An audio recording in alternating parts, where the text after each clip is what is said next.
ඔනේ යාළු වෙච්ච මුල් කාලේ නිතර කතා කරනවා. ආදරේ. කාලයක් යනකොට අපි බඳිනවා. බැඳලත් මුල් කාලේ හරි ලෙන්ගතුයි. පස්සේ එහෙම ටික ඒ ලෙන්ගතුකම අඩු වෙලා යනවා. පැය ගණන් කතා කරගෙන හිටපු කොල්ල කෙල්ලෝ අවසානයේ ගිහිල්ලා මුල් බැඳපු මුල් කාලේ කන්නේ එකට, බොන්නේ එකට, ගමන් බිමන් යන්නේ එකට, නාන්න යන්නේ එකට. හැම වෙලාවෙම එකට යන්නේ ඉන්නේ ජෝඩුව. පස්සේ කාලේ ඕන්න උඹට බෙදුවා. දැන් ඔයා දිව්වේ මොකවත් නැහැ කිය. බලන්නකෝ අවසානයේදී අනේ රත්තරන් බබා වස්තුව කියන ඔක්කොම තනි වචනයකට මේක කේන්ද්‍ර වෙනවනේ. මොකද්ද? ගන්න. ඉඳත් ඒකක්. බලන්නකෝ ගෙවල් වල මොකද්ද ඔය උනේ? වෙනස් වුණා. අනිත්‍ය. එතකොට දැන් කොල්ලෙකුට මේ අනිත්‍යයි කියන සංඥාව වෙනස් වෙනවා කියන සංඥාව එයාගේ හිතේ නෑ ඒක. එතකොට ඒ බැඳපු කාලේ යාළු වෙච්ච කාලෙම හිටපු ආදරේ, සෙනෙහස, ලෙන්ගතුකම, ඇඟැලුම් කම්පෑම දිගටම යා බලාපොරොත්තු වෙනවා. ඊට පස්සේ අපි නිවුස් වලින් ගමු උදාහරණයක්. ඔන්න තරුණ කොල්ලේ කෙල්ල අනියම් සම්බන්ධතාවයක් කියලා බෙල්ල කපලා පොලිසියට බෙල්ල අරන් ගියා කෙල්ලගේ. එයාගේ ආදරේ හැමදාම එක විදිහට තියෙයි කියලා හිතුවා. නමුත් කෙල්ල වෙනස් වුණා. එතකොට ආදරේ කියන එක නිට්ටයයි කියලා යෝ හිතුවේ ඔහුට මුහුණ දෙන්න බෑ. ප්‍රාණඝාතයේ හැර. මොකද තියෙන කාරණාව තමයි ඔය වෛරයට මොහු එකවරක් ඈගේ ගෙලසින්දා. ඈ මරුණේ වෛරයෙන් නම් ඈ ගිහි ගමනක් මොහුගේ ගෙලසින්දීද? කී ගමනක් ඈ මොහුගේ ගෙලසින්දීද?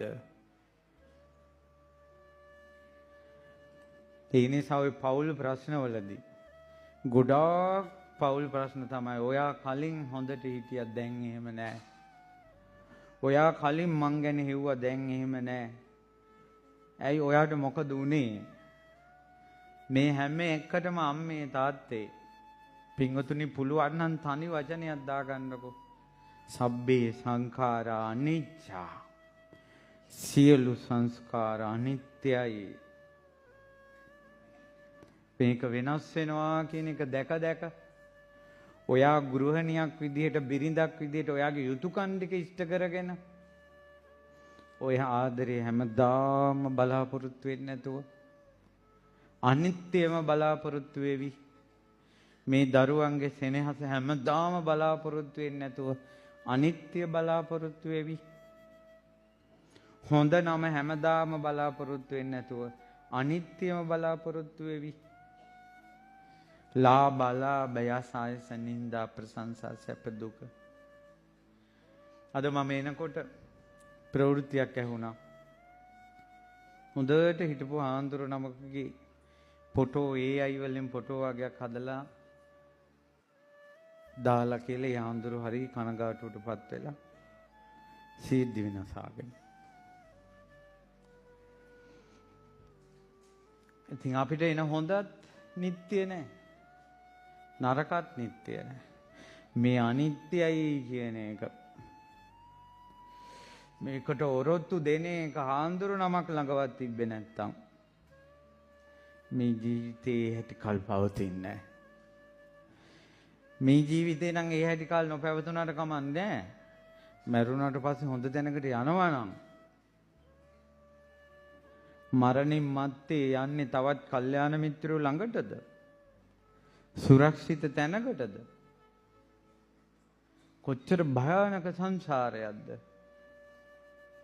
දැන් අපි කියමු ඒ වගේ කෙනෙක් මැරිලා ගිහිල්ලා අරාබියේ ඉපදුණා. ලංකාවට වෛර කරන හිතකින් මැරිලා ගිහිල්ලා අරාබියක ඉපදුණා කියන්නේ. ඒ ඉපදෙනකොට මෙයාට ආයේ සෑයක් බෝධියක් නැහැ. බණපද ඇහෙන්නේ නැහැ. පිනක් කුසලයක් නැහැ. වෙනම ලෝකයක් එතන. ඉතින් ඒ නිසා පින්වතුනි අනිත්‍ය අපිට ගොඩාක් තියෙනවා. අපි ළඟ ඇසුරු කරන අය.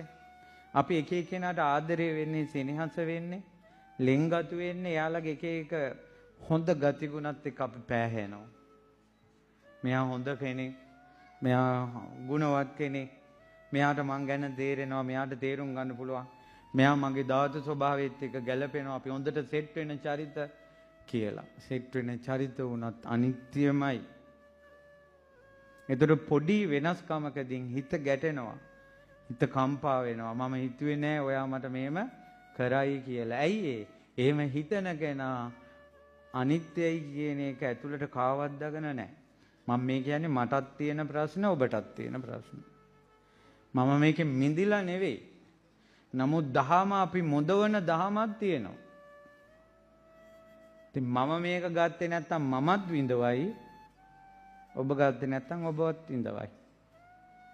ඒ නිසා පින්වතුනි යුතුයකම් ඉෂ්ට කරන්න ඕන, අනිත්‍ය කියන එක දකින්න ඕන.